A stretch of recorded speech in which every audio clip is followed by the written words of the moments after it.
Hello बच्चों, chapter 3 की exercise 3.1 का क्वेश्चन नंबर 1 में हमारे पास एक मर्चेंट है इन ए सिटी। वो क्या कर रहा है कि बैग ऑफ स्पाइसेस एक्सचेंज करता है कॉपर इंगट्स के। वो रिसीव करता है 15 ingots for every 2 bag of spices. अब हमने बताना है कि 12 बैग ऑफ स्पाइसेस के लिए वो कितने कॉपर इंगट्स रिसीव करेगा। क्वेश्चन 1 का सॉल्यूशन है for 2 bags of spices. Spices होता है बच्चों मसाले, इसके लिए है 15 कॉपर इंगट्स। और जब भी हम 1 का निकालेंगे, 1 यानी यूनिट, मैक्सिमम कुछ भी क्वांटिटी दी होती है, और जब 1 का निकालेंगे तो ये हमेशा डिवाइड होगा। और जब हमारे पास 1 से जब मैक्सिमम की तरफ चलेंगे तो वो मल्टीप्लाई होगा। क्या होगा? मल्टीप्लाई। 2 1 जा 2, 2 6 जा 12। तो ये आ गया मेरे पास 90 कॉपर इंगट्स। क्वेश्चन 2 में हमारे पास ये नंबर हैं सीक्वेंस में। इनमें कॉमन क्या चीज़ है वो बतानी है, और नेक्स्ट 3 नंबर इसी पैटर्न पर बताने हैं। क्वेश्चन 2 का सॉल्यूशन है, सीक्वेंस है हमारे पास, सीक्वेंस 11 13 17 19। बच्चों हम इनको देखते हैं, इन नंबर्स को, तो ये शो हो रहा है ये प्राइम नंबर है। प्राइम नंबर क्या होता है? जो 1 पर जाए और अपने ही टेबल पर जाए। तो 11 है, 11 सिर्फ अपने पर ही जाएगा या 1 पर जाएगा और किसी टेबल पर नहीं जाएगा। इसी तरह से ये नंबर्स हैं। तो इसमें कॉमन क्या चीज़ है? कॉमन, इन नंबर्स में कॉमन क्या चीज़ है? कॉमन है दीज आर प्राइम नंबर। ये हैं प्राइम नंबर। और ये दीज हैव फैक्टर 1 एंड इट्ससेल्फ कि ये या तो 1 पर जाएंगे, 1 पर और अपने पर ही जाएंगे। अब नेक्स्ट 3 नंबर कहाँ है? नेक्स्ट 3 नंबर हैं हमारे पास। वो नंबर लेने हैं जो प्राइम आते हैं। अगर मैं रफ काम में लिखूं 19 के आगे 20 21 22 23 24 25 26 27 28 29 30 31 एंड सो ऑन। अब इसमें ये जो 20 है ये किसी ना किसी मोर देन 2 पर जाता है, मोर देन 2 फैक्टर पर। 1 पर भी जाता है, 2 पर भी जाता है, 4 पे भी जाता है, 5 पे भी जाता है, 10 पे भी जाता है। ये नहीं होगा। इस तरीके से हम नंबर छांटेंगे, इसमें से फाइंड आउट करेंगे। तो मेरे पास नंबर कौन कौन से आते हैं इसके बाद? एक तो आता है 23, उसके बाद आता है 29 और 31। ये नंबर हैं। 3 नंबर पूछे हैं तो 3 बताए हैं। 3 की जगह पर क्वेश्चन वाला 5 भी पूछ सकता है, 7 भी पूछ सकता है। तो इसी तरह से हम आगे बता देंगे। बच्चों हम क्वेश्चंस तो कर रहे हैं, लेकिन मेरी आपसे एक रिक्वेस्ट रहेगी कि जब भी हम कोई क्वेश्चन करें उसको करने से पहले उसकी स्टेटमेंट को ध्यान से पढ़ें। और ये पढ़ना भी बहुत ज़रूरी है क्वेश्चन को समझने के लिए। तभी हम क्वेश्चन का सॉल्यूशन फाइंड आउट कर सकते हैं कि क्वेश्चन हमें क्या कहना चाह रहा है। क्वेश्चन 3 में जो नेचुरल नंबर है उसका एडिशन करें तो वो नेचुरल नंबर ही आता है, ये बता रहा है। वो पूछ रहा है question, are they close under subtraction, कि अगर सब्ट्रैक्ट करेंगे हम तो क्या वो फिर नेचुरल नंबर आएगा, उसको एग्जाम्पल से जस्टिफिकेशन करना होगा। नेचुरल नंबर शुरू होते हैं 1 से, 1 2 3 4 and so on.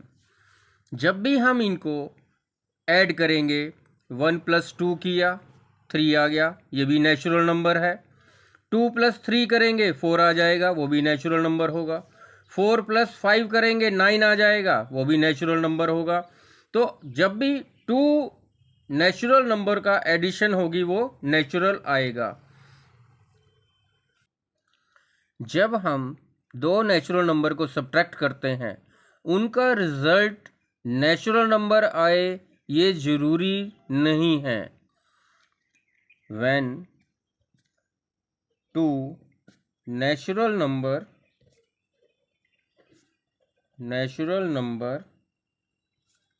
are subtracted, the result will not always be a natural number.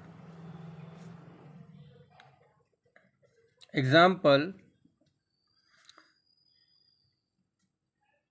5 + 2 करेंगे तो 7 नेचुरल नंबर आ गया, लेकिन अगर 2 - 5 करते हैं तो ये -3 आएगा ग्रेटर साइन के साथ, और -3 नेचुरल नंबर नहीं है। कोई दूसरा एग्जांपल लेते हैं, उसमें 4 + 3 अगर करते हैं हम तो ये 7 आता है, और 3 - 4 करते हैं तो ये -1 आता है। 7 नेचुरल नंबर है, -1 नेचुरल नंबर नहीं है। तो मैं लिख सकता हूँ दे मतलब नेचुरल के लिए लगा है, they are not close under subtraction.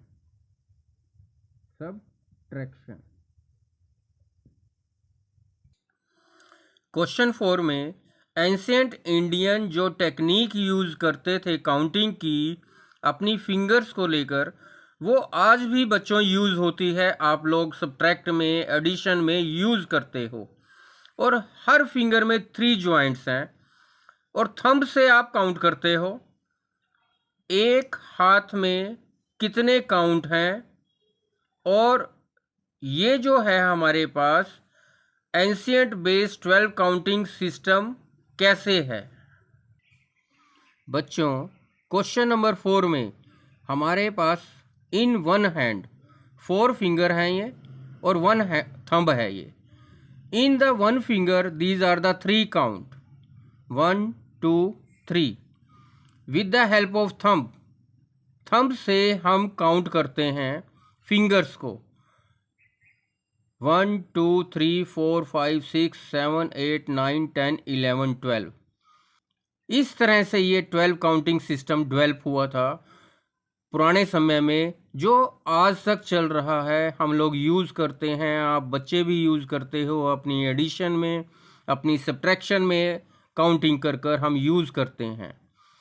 तो 4 फिंगर्स हैं और 1 फिंगर में 3 काउंट हैं। आओ करते हैं इसको। इन 1 hand 4 finger and a thumb, 1 finger 3 count, 4 finger 12 count। तो with the help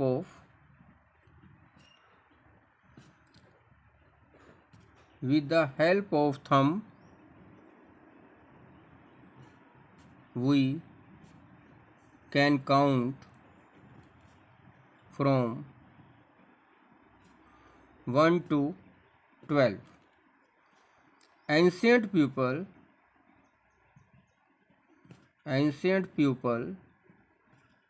used this method to count in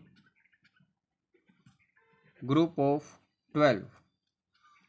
So this relate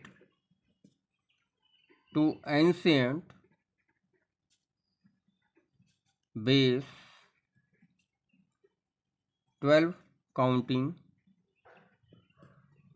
system।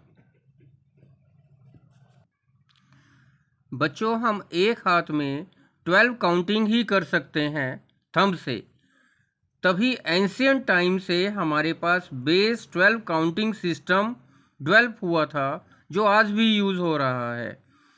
तभी इसी को कहते हैं एंशियंट बेस 12 काउंटिंग सिस्टम। अगर कहीं आपको डाउट है तो आप कमेंट सेक्शन में जाकर मुझसे पूछ सकते हैं। आप मेरे चैनल को शेयर कीजिए, लाइक कीजिए और सब्सक्राइब कीजिए।